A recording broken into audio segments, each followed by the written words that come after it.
Razmere na cestah so se v zadnjih letih občutno spremenile, pojasnjuje vodja oddelka za cestni promet Željko Zrilič. Vse več imamo voznikov motornih koles, mopedov, kolesarjev in voznikov električnih skirojev, najranljivejših skupin.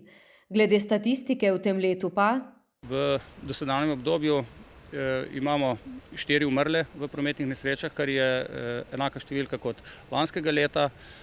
Smo pa imeli v letu 2020 pa 3 umrle.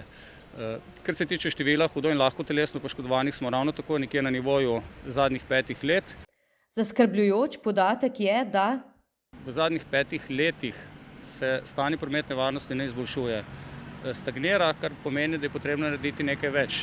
Tako z našega vidika, z vidika nadzornih organov, kot tudi z vidika vseh ostalih udeležencev v cestnem prometu.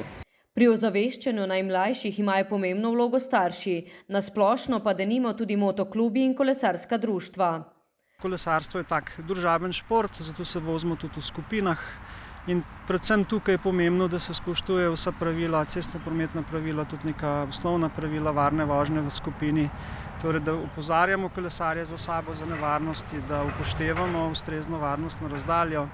Tudi za motoriste so ključni oprema, tehnično izpraven motor in vse, kar je najbolj pomembno, je strpnost na cesti in upoštevanje drug drugega. Vsi smo ranljivi.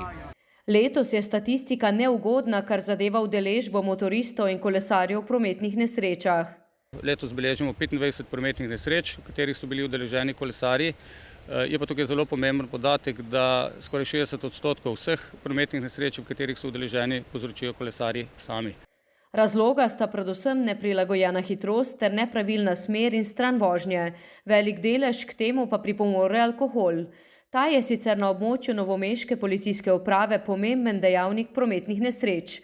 Lani so jih obravnavali 155, ki so jih povzročili vinjeni vozniki, letos že 61. Nenazadnje je zgovoren tudi podatek, da so v 6 mesecih tega leta ugotovili že prek 24 tisoč kršitev cestno-prometnih predpisov, poudarja Zrilič.